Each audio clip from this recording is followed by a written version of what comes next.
Very pleasant vanakkam to everyone. In today's class, I am going to introduce electromagnetic waves. Electro means presence of electric field. Magnetic means presence of magnetic field, and waves means these two energies are propagating in the form of wave.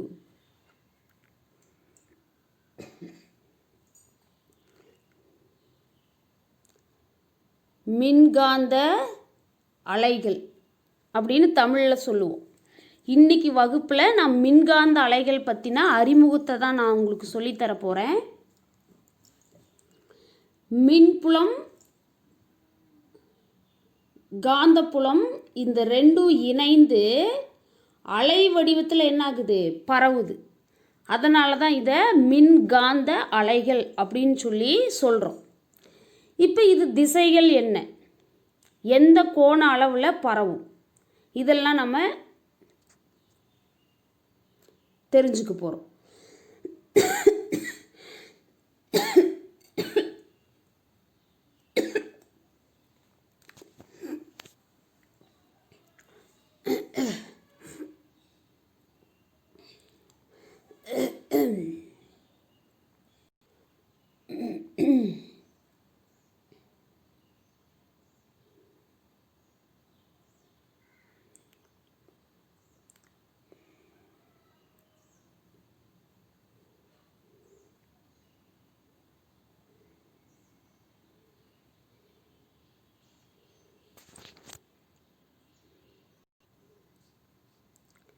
வெவ்வேறு விதமான ஒளி மூலங்களிலிருந்து கிடைக்கிற அனைத்து விதமான ஒளி ஆற்றலையும் நம்ம வேவ்லென்த் மற்றும் அதிர்வெண்ணோட அடிப்படையில் நம்ம வகைப்படுத்தி இருக்கோம்.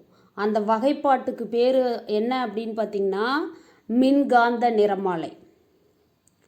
டிஃப்ரெண்ட் சோர்ஸஸ்லேருந்து நமக்கு கிடைக்கிற லைட் எனர்ஜியை வேவ்லென்த் அண்டு ஃப்ரீக்குவென்சியை பேஸ் பண்ணி கிளாஸிஃபை பண்ணியிருக்கோம். அந்த classification of light energies from different sources based on their wavelength and frequency only known as electromagnetic spectrum. இப்போ இந்த டயக்ராமில் நம்ம என்ன தெரிஞ்சுக்கிறோம் அப்படின்னா, இது ப்ளூ கலர், இது ஒயிட் கலர் மின்னல், இது வானம், இது மின்னல் மின்னுது, இது வானவில் ரெயின்போ. இது எல்லாமே யார் அப்படின்னா கலர், நம்ம கண்ணுக்கு தெரிகிற நிறங்கள் இல்லையா. அதனால் இது என்ன சொல்கிறோம் அப்படின்னா கண்ணுறு ஒளி அப்படின்னு சொல்லி சொல்கிறோம். இன்னும் சுருக்கி சொல்லணும் அப்படின்னா கண்ணுறு நிறமாலை அப்படின்னு சொல்லி சொல்கிறோம்.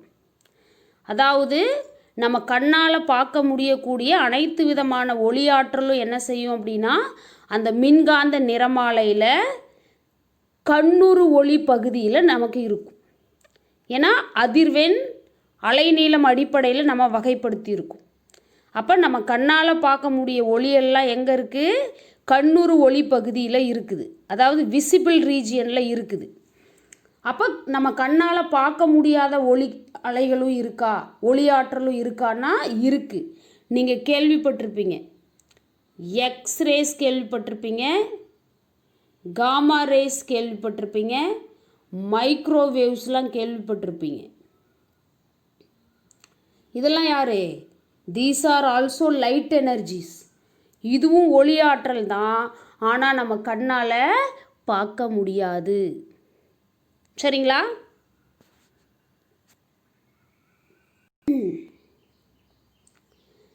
We see the world around us through light. We see அப்படின்னா நம்ம பார்க்குறோம். இதை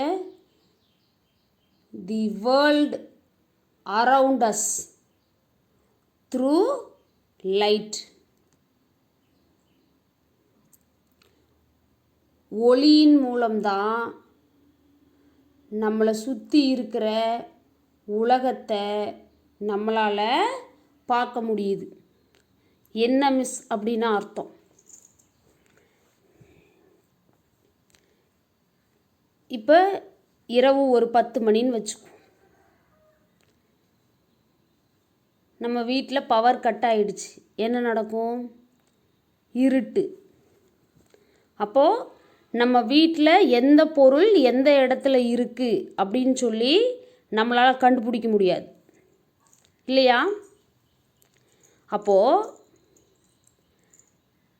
என்ன நடக்குது அப்படின்னா, வெளிச்சம் இல்லை, அதனால் இருட்டாக இருக்குது.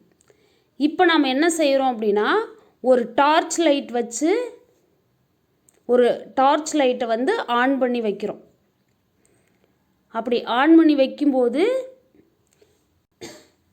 அந்த டார்ச் லைட்லேருந்து எமிட் ஆகிற லைட் எனர்ஜியோட இன்டென்சிட்டி எவ்வளவோ அதை பேஸ் பண்ணி நமக்கு அங்கே வெளிச்சம் இருக்கும். அப்போ பொருளை நம்ம கண்ணால் பார்க்க முடியும். இதுக்கு என்ன காரணம்? எப்படி இது சாத்தியம் அப்படின்னு பார்த்திங்கன்னா, அந்த ஒளி மூலத்திலிருந்து வெளியில் வர ஒளி அந்த அறையில் இருக்கிற பொருட்கள் மீது பட்டு எதிரொலித்து நம்ம கண்ணை வந்து சேருது. அந்த ஒளியை தான் நம்ம என்ன பண்ணுறோம்? நம்ம கண்ணால் பார்க்குறோம். சரியா? இதை பற்றி தெரிஞ்சுக்கலாம்.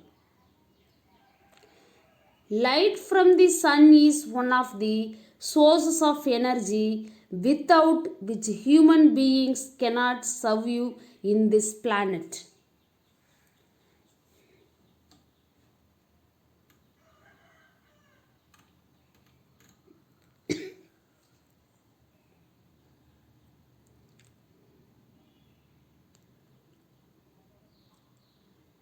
சூரியன்லேருந்து நமக்கு கிடைக்கிற வெளிச்சம்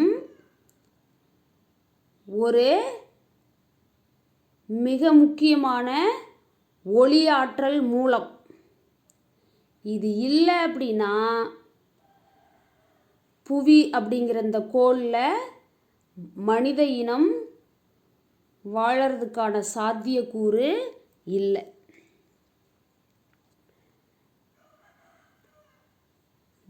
We see the world around us through light. Light from the sun is one of the source of energy without which human being cannot survive in this planet.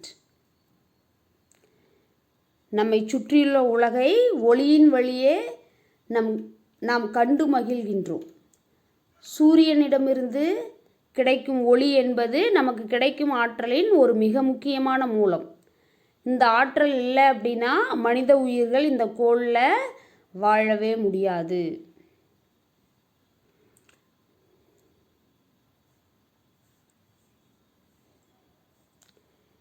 Light plays crucial role in understanding the structure of the objects. கவனிங்க, light அப்படிங்கிறது ஒளி. Play அப்படின்னா என்னது? அதனோட செயல்பாட்டை இந்த இடத்துல சொல்லலாம், பங்களிப்பை சொல்லலாம். குரூசியல் ரோல் அப்படின்னு என்ன அர்த்தம் அப்படின்னா ரொம்ப மகத்தான பங்களிப்பு.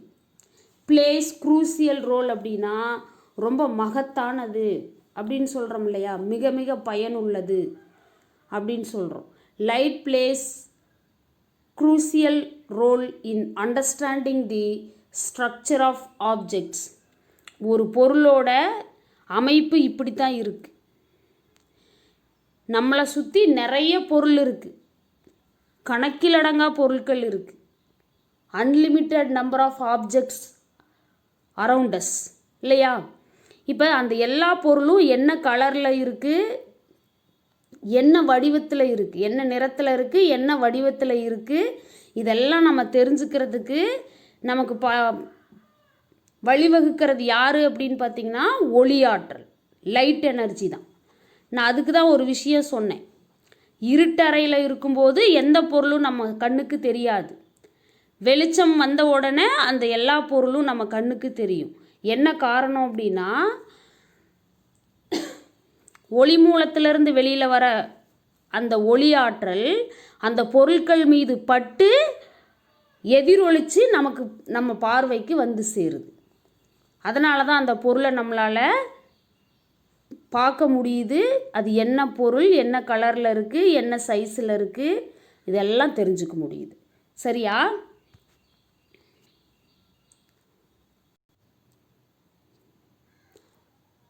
and the properties of various things from atom to universe.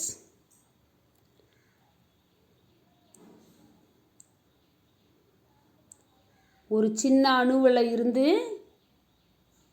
இந்த பிரபஞ்சம் வரைக்கும் இருக்கிற பொருள் பல்வேறு விதமான பொருட்களோட அமைப்பையும் அதனோட பண்புகளையும் இந்த ஒளி மூலமாக தான் நம்ம தெரிஞ்சுக்க முடியுது. அணுவிலிருந்து பிரபஞ்சம் வரை உள்ள பல்வேறு பொருட்களின் அமைப்பு மற்றும் பண்புகளை நாம் புரிந்து கொள்ள ஒளியின் பங்களிப்பு மிக மகத்தானது. Without light, even our eyes cannot see objects. Without light, ஒளிங்கிற ஒன்று இல்லை அப்படின்னா நம்மளோட கண்ணால் எந்த பொருளையும் பார்க்க முடியாது. அப்போது வாட் இஸ் லைட்? ஒளி அப்படின்னா என்ன?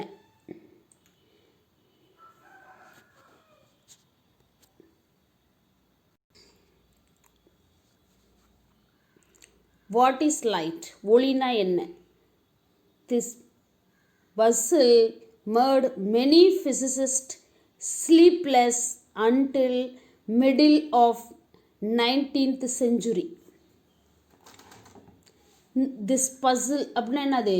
இந்த புதிரானது. ஒளினா என்ன அப்படிங்கிற புதிர் மேர்ட் மெனி ஃபிசிசிஸ்ட், நிறைய இயற்பியல் அறிஞர்களை என்ன பண்ணல? ஸ்லீப்லெஸ், தூங்கவே விடலை. Until middle of 19th century, 19ஆம் நூற்றாண்டோட பாதி வரைக்கும் இல்லையா? ஒரு 19ஆம் நூற்றாண்டில் ஒரு 50 வருஷம் அப்படின்னு எடுத்துக்குவோம். 100 ஆண்டுகளில் 50 வருஷம்னு எடுத்துக்குவோம். இந்த ஒளினா என்ன அப்படிங்கிற அந்த புதிர் இயற்பியல் அறிஞர்களை தூங்கவே விடலை. What is light? This puzzle made many physicists sleepless until middle of 19th century. ஒளி என்றால் என்ன அப்படிங்கிற விஷயம் 19ஆம் நூற்றாண்டோட நடுப்பகுதி வரைக்கும் பல்வேறு இயற்பியல் அறிஞர்களை உறங்க விடாமல் செஞ்சிருச்சு இந்த மாபெரும் புதிர் அப்படின்னு சொல்கிறோம்.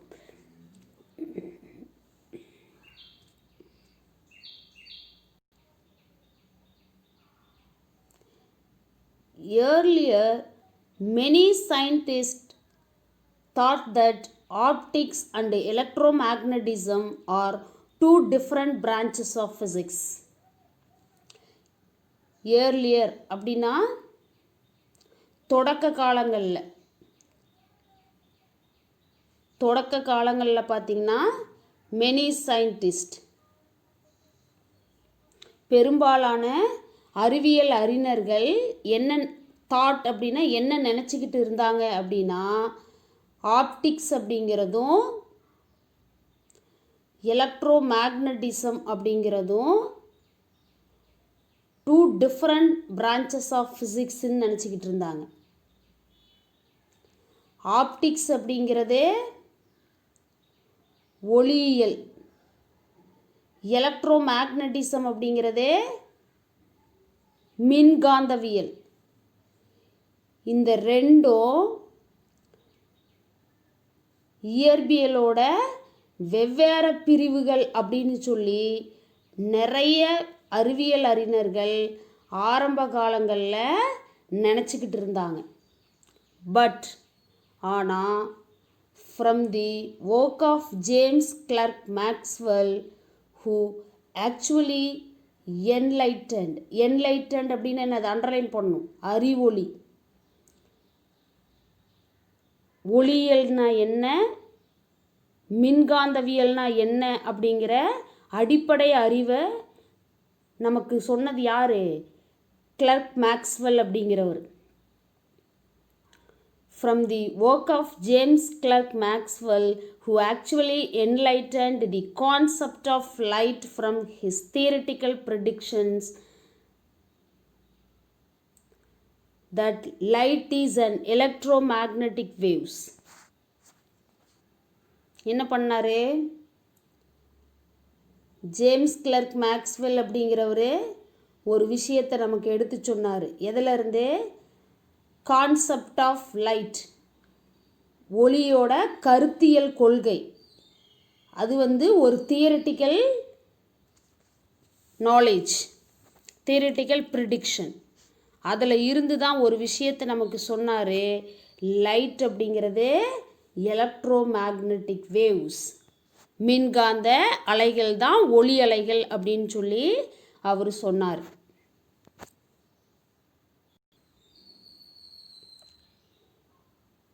which moves with the speed equal to 3 into 10 power 8 meter second power minus 1.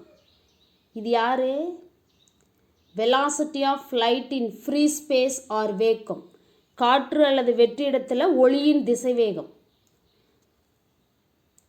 James Clerk Maxwell அப்படிங்கிறவர் அவரோட கருத்தியல் கொள்கையை அடிப்படையாக வச்சு ஒளிங்கிறது வேற யாரும் இல்லை, அது மின்காந்த அலைகள் அப்படின்னும், அது ஒளியின் திசைவேகத்தில் இயங்கும், காற்று அல்லது வெற்றிடத்தில் 3×10⁸ மீட்டர் பர் செகண்டுங்கிற வேகத்தில் இயங்கும் அப்படின்னு சொன்னார். சரிங்களா? Later it was confirmed that visible light is just only small portion of electromagnetic spectrum which ranges from gamma rays to radio waves. Later அதுக்கப்புறம் it was confirmed, எதை உறுதிப்படுத்தினாங்க, எதை? that visible light is just only small portion in the electromagnetic spectrum. பின்னாடி அதுக்கப்புறம் கண்ணுறு ஒளி அப்படிங்கிறது சாதாரணமாக மின்காந்த நிறமாலையில் இருக்கிற ஒரு சிறிய பகுதி அப்படிங்கிறத உறுதிப்படுத்தினாங்க. which ranges from gamma rays to radio waves. மின்காந்த நிறமாலைங்கிறது காமா கதிர்களில் தொடங்கி ரேடியோ அலைகள் வரைக்கும் இருக்குது. அந்த இடைப்பட்ட இடத்துல இருக்கிறது தான் யார் அப்படின்னு பார்த்திங்கன்னா விசிபிள் லைட், கண்ணுறு பகுதி அப்படின்னு சொல்லுவோம். அதை நம்ம கண்ணால் பார்க்கக்கூடியது இல்லையா?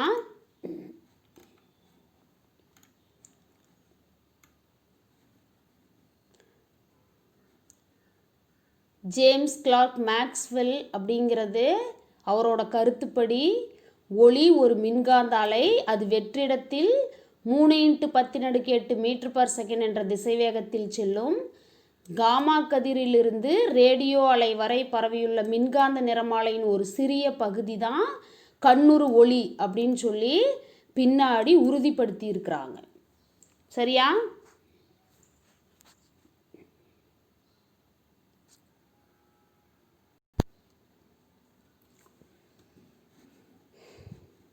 நம்மை சுற்றியுள்ள உலகை ஒளியின் வழியே நாம் கண்டு மகிழ்ந்துக்கிட்டு இருக்கோம். சூரியனிலிருந்து கிடைக்கும் ஒளி அப்படிங்கிறது நமக்கு கிடைக்கும் ஆற்றலின் ஒரு மிக முக்கிய மூலம். இந்த ஆற்றல் இல்லை அப்படின்னா மனித உயிர்கள் இந்த கோளில் வாழ்கிறதுக்கான சாத்தியக்கூறு ரொம்ப கம்மி, வாழவே முடியாது அப்படின்னு சொல்லலாம். அணுவிலிருந்து பிரபஞ்சம் வரை உள்ள பல்வேறு பொருட்களின் அமைப்பு மற்றும் பண்புகளை நாம் புரிந்து கொள்ள ஒளியின் பங்களிப்பு மிக மகத்தானதாக இருக்குது. ஒரு பொருள் எந்த இடத்துல இருக்குது, அது எந்த வடிவத்தில் இருக்குது, எந்த நிறத்தில் இருக்குது, இந்த அடிப்படையை நம்ம தெரிஞ்சுக்கணும் அப்படின்னாலே நமக்கு ஒளி வேணும். ஒளி இல்லை அப்படின்னா நம் கண்ணால் எந்த பொருளையுமே நம்மளால் பார்க்க முடியாது. இத்தகைய சிறப்பு வாய்ந்தது தான் ஒளி.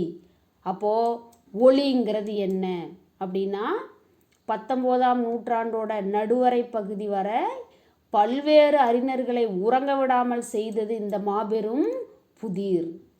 தொடக்க காலத்தில் பார்த்திங்கன்னா பெரும்பாலான அறிவியல் அறிஞர்கள் ஒளியியல் மற்றும் மின்காந்தவியல் இரண்டும் இயற்பியலின் இருவேறு பிரிவுகள் அப்படின்னு சொல்லி நம்பிக்கிட்டு இருந்திருக்கிறாங்க.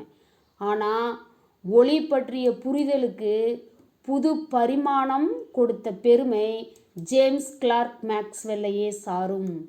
அவரின் கருத்தியல் கோட்பாட்டின்படி ஒளிங்கிறது ஒரு மின்காந்த அலை, அது வெற்றிடத்தில் 3×10⁸ மீட்டர்/செகண்ட் என்ற திசைவேகத்தில் செல்லும். காமா கதிரிலிருந்து ரேடியோ அலை வரை பரவியுள்ள மின்காந்த நிறமாலையின் ஒரு சிறு பகுதியை தான் நம்ம கண்ணுறு ஒளி அப்படின்னு சொல்லி பின்னர் உறுதிப்படுத்தி இருக்கிறாங்க.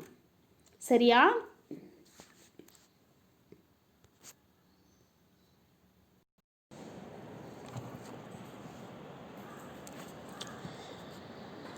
In Unit 4, we studied that time-varying magnetic field produces an electric field. 4வது அலகுல நம்ம படிச்சிருக்கோம். என்னத்தை? time-varying magnetic field produces an electric field.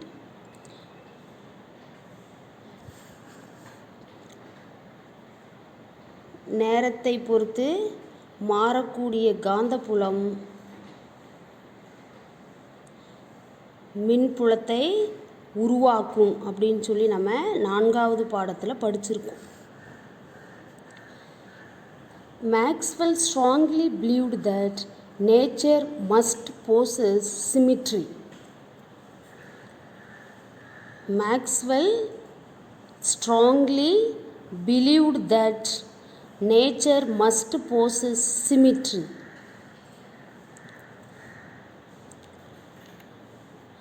அதாவது இயற்கையானது சமச்சீர் பண்பை பெற்றிருக்கும் அப்படின்னு சொல்லி என்ன பண்ணார்? ரொம்ப வலிமையாக மேக்ஸ்வெல் நம்பினார். அண்ட் ஹி ஆஸ்க்டு, இன்னொரு விஷயமும் அவர் கேட்குறாரு. என்ன? And he asked the following question: when the time-varying magnetic field produces an electric field, why not the time-varying electric field produces an magnetic field?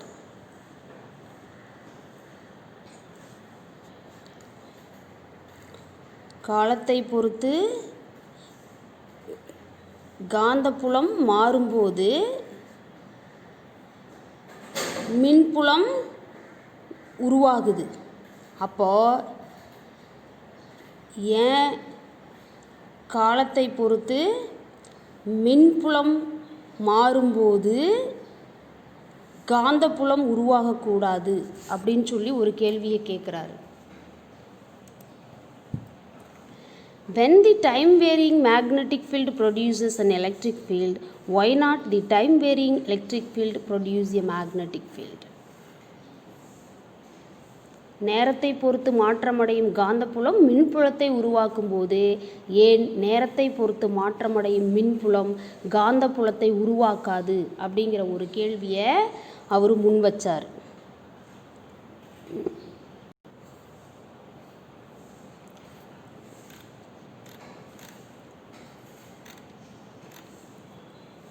இந்த படத்தில் நம்ம என்ன தெரிஞ்சுக்கிறோம்? ஒரு பூச்சி இருக்குது.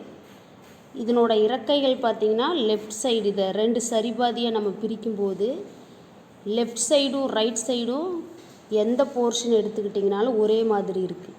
இதுதான் சிமிட்ரி, ஒத்த பண்பு அப்படின்னு சொல்லி சொல்கிறது. சிமிட்ரி இன் நேச்சர், இயற்கையாகவே சமச்சீர் அமைப்பு உள்ளது. இதெல்லாம் பாரு, பட்டர்ஃப்ளை பட்டாம்பூச்சியில் பார்த்திங்கன்னா 2 சரிபாதியை நம்ம பிரிச்சிட்டோம் அப்படின்னா இங்கே பாருங்கள், எந்த portion both left and right side நீங்கள் கம்பேர் பண்ணாலும் ஒரே மாதிரி இருக்குது. இதுதான் இயற்கையில் ஒத்த பண்பு. இது யார்? வாழை இலை இல்லையா? இதை 2 சரிபாதியாக பிரிக்கும்போது லெஃப்ட் சைடில் இருக்கிற எந்த போர்ஷன் எடுத்துக்கிட்டாலும் ரைட் சைடில் அதே போர்ஷன் ஈவனாக இருக்கா? இதுதான் சிமிட்ரி இன் நேச்சர், இயற்கையில் அமைஞ்சிருக்கிற சமச்சீர் அமைப்புகள் இதெல்லாம். சரியா? Later he proved that it is indeed true. அப்படின்னு என்ன அர்த்தம்? Later he proved that. பின்னாடி இதை அவர் என்ன பண்ணார், மெய்ப்பிச்சார். எதை? இட் இஸ் இன்டீடு ட்ரூ, அப்படி ஒரு விஷயம் இருக்கிறத மெய்ப்பிச்சார். காலத்தை பொறுத்து மாறக்கூடிய காந்தப்புலம் மின்புலத்தை உருவாக்கும் அப்படின்னா, காலத்தை பொறுத்து மாறக்கூடிய மின்புலம் காந்தப்புலத்தை உருவாக்கும் அப்படிங்கிறத அவர் மெய்ப்பிச்சார். இன் 1888 Hertz experimentally verified Maxwell prediction, and hence this understanding resulted in new technological invention, especially in wireless communication, laser technology and radar. Laser na enna expansion? Light amplification by stimulated emission of radiation.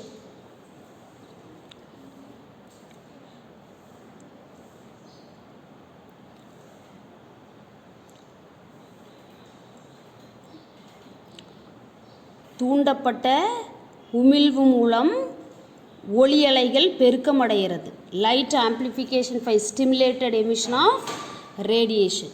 அதே மாதிரி radar தொழில்நுட்பம் அப்படிங்கிறது radio detection and ranging.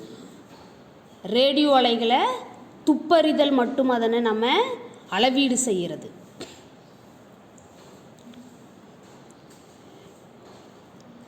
1888 heads அப்படிங்கிறவரு சோதனை மூலம் ஒரு விஷயத்தை சரி பார்த்தார். எதை? Maxwell prediction. மேக்ஸ்வெல் முன்மொழிந்த அந்த கருத்தை அவர் என்ன பண்ணார், சரி பார்த்தார். And hence this understanding resulted in new technological invention. இந்த புரிதல் என்ன பண்ணுச்சு அப்படின்னா, ஒரு புதுவிதமான தொழில்நுட்பத்துக்கு வழிவகுத்துச்சு. எக்ஸ்பெஷலி அதில் யார் யாரெல்லாம் உருவானாங்க அப்படின்னு பார்த்திங்கன்னா, வயர்லெஸ் கம்யூனிகேஷன், கம்பியில்லா தொலைத்தொடர்பு, அப்புறம் லேசர், அதுக்கப்புறம் ரேடார் தொழில்நுட்பம் இல்லையா. கம்பி வயர் இல்லாமல் நீண்ட நெடு தூரத்துக்கு தகவல் தொடர்பை ஏற்படுத்துறது வயர்லெஸ் கம்யூனிகேஷன். லேசர் அப்படிங்கிறது ஒரு பொருளோ அல்லது ஹியூமன் பாடியோ இன்சைட் ஆஃப் தி பாடி என்ன மாதிரி டிஃபெக்ட்ஸ் இருக்குது, குறைபாடுகள் உள்ளே இருக்குது, எந்த இடத்துல இருக்குங்கிறத கண்டுபிடிக்கிறதுக்கும் மருத்துவ ரீதியான சில ட்ரீட்மெண்ட் தெரப்பிக்கும் அது பயன்படுது. அதே மாதிரி ரேடார் அப்படிங்கிறது நம்மக்கிட்ட இருந்து லாங் டிஸ்டன்ஸில் இருக்கிற ஆப்ஜெக்ட்டு என்ன சைஸில் இருக்குது, எவ்வளோ எந்த ஷேப்பில் இருக்குது, எவ்வளோ டிஸ்டன்ஸில் இருக்குது, அது ரெஸ்ட்டில் இருக்கா ஆர் மோஷன் ஸ்டேட்டில் இருக்கா, இதையெல்லாம் கண்டுபிடிக்கிறதுக்கு என்ன பண்ணுறோம், ரேடார் டெக்னாலஜியை நம்ம பயன்படுத்திக்கிட்டு இருக்கோம். சரியா?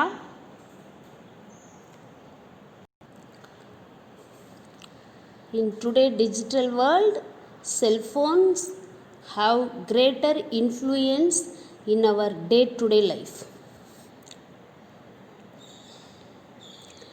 இன்றைய நவீன தொழில்நுட்ப உலகத்தில் நமது அன்றாட வாழ்க்கையில் கைபேசி அல்லது அலைபேசி அப்படிங்கிறது கைபேசி அல்லது அலைபேசியோட தாக்கம் மிக அதிகமாக இருக்குது. In today's digital world, cell phones have greater influence in our day-to-day life. இன்றைய நவீன தொழில்நுட்ப உலகத்தில் நமது அன்றாட வாழ்க்கையில் அலைபேசியின் தாக்கம் மிக அதிகமாக இருக்குது.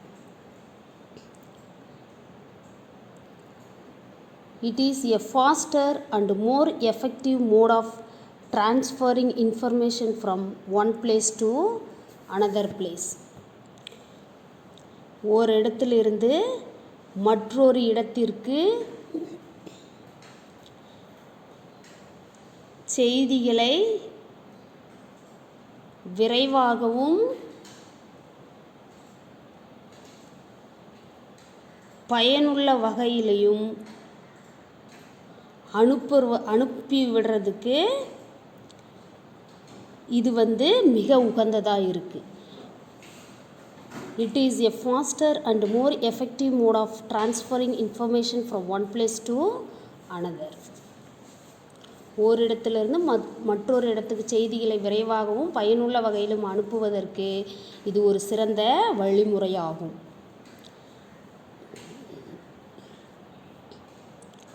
It works on the basis that light is an electromagnetic wave. இது ஒளியானது ஒரு மின்காந்த அலை அப்படிங்கிற அடிப்படையில் வேலை செய்யுது. It works on the basis that light is an electromagnetic wave. ஒளி ஒரு மின்காந்த அலை அப்படிங்கிற தத்துவத்தின் அடிப்படையில் தான் இந்த அலைபேசிகள் என்ன பண்ணுது, கைபேசிகள் வேலை செய்யுது. சரியா? In hospitals, the location of bone fracture can be detected using X-rays. நான் இந்த பாடம் தொடங்கும் போது சொன்னேன் எக்ஸ் கதிர்கள் அப்படின்னு சொல்லி, which is also an electromagnetic wave. X கதிர் அப்படின்றதும் ஒரு வகையான மின்காந்த அலைன்னு நான் சொன்னேன். மருத்துவமனைகளில் பார்த்திங்கன்னா எக்ஸ் கதிர்கள் எலும்புகளில் ஏற்பட்டிருக்கிற அந்த முறிவு, எலும்பு முறிவுன்னு சொல்கிறோம் இல்லையா, அந்த எலும்பு முறிவு எந்த இடத்துல ஏற்பட்டிருக்கு அப்படிங்கிற கண்டுபிடிக்கிறதுக்கு நம்ம பயன்படுத்திக்கிட்டு இருக்கோம். In hospitals, the location of bone fracture can be detected using X-rays. X கதிர்கள் நமது உடலில் எலும்பு முறிவு ஏற்பட்டுள்ள இடத்தை கண்டுபிடிக்க மருத்துவத்துறையில் பயன்பட்டுக்கிட்டு இருக்கு ஹாஸ்பிட்டல்ஸில். which is also an electromagnetic wave. இந்த எக்ஸ் கதிர் அப்படிங்கிறது ஒரு மின்காந்த அலை தான்.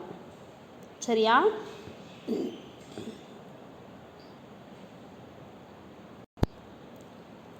எக்ஸ்ரே எடுக்கிறதுன்னு கேள்விப்பட்டிருப்பீங்க. இதுதான் நம்ம பாடியில் இருக்கிற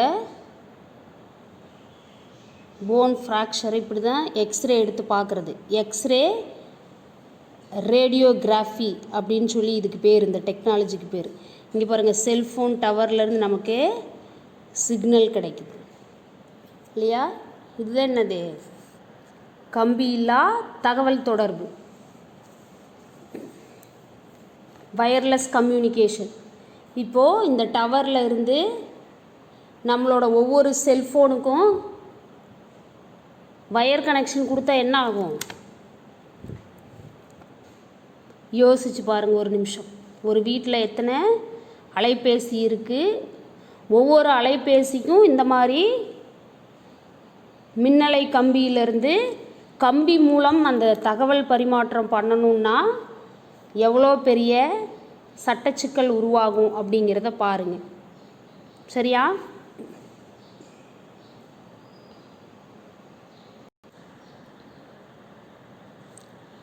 For cooking, microwave oven is used. சமையல் செய்யறதுக்கு மைக்ரோ அலை சமையல் கலனை நம்ம பயன்படுத்துகிறோம். இது எப்படி செயல்படுது அப்படிங்கிறத ஃபஸ்ட் லெசன் மைக்ரோவேவ் ஓவனில் நம்ம படிச்சிருக்கோம். The microwave is also an electromagnetic wave.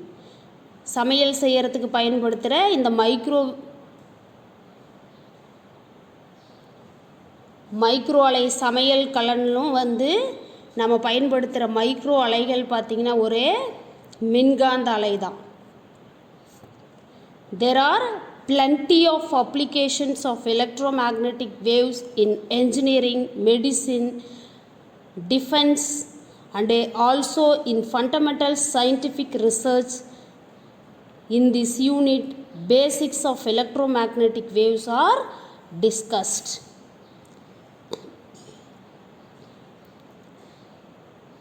இந்த மாதிரி பிளண்டி அப்படின்னு என்னது, எண்ணிலடங்கா பயன்பாடுகள் எதில் இருக்குது, இந்த மின்காந்த அலைகளோட பயன்பாடுகள் எண்ணில் அடங்காதது. எங்கெங்கெல்லாம் பயன்படுது, என்ஜினியரிங் பொறியியல் துறையில், மெடிசின் மருத்துவத்துறையில், டிஃபென்ஸ் அப்படின்னா என்னது பாதுகாப்பு துறையில் and also fundamental scientific research, அடிப்படை அறிவியல் ஆராய்ச்சி போன்ற துறைகளில் இந்த மின்காந்த அலைகளோட பயன்பாடு அப்படிங்கிறது எண்ணில் அடங்காதது. இந்த யூனிட்டில் நம்ம என்ன பண்ண போகிறோம், பேசிக்ஸ் ஆஃப் எலக்ட்ரோ மேக்னெட்டிக் வேவ்ஸை பற்றி தெரிஞ்சுக்க போகிறோம். இந்த அலகில் வந்து மின்காந்த அலைகள் பற்றிய சில அடிப்படை கருத்துக்களை மட்டும் நம்ம தெரிஞ்சுக்க போகிறோம். சரியா? பொறியியல், மருத்துவம், பாதுகாப்புத்துறை மற்றும் அடிப்படை அறிவியல் ஆராய்ச்சி போன்ற துறைகளில் மின்காந்த அலைகளோட பயன்பாடு அப்படிங்கிறது எண்ணில் அடங்காதது. இதை ஒத்துக்கிறீங்களா எல்லாரும்? சரி. Thank you for listening students.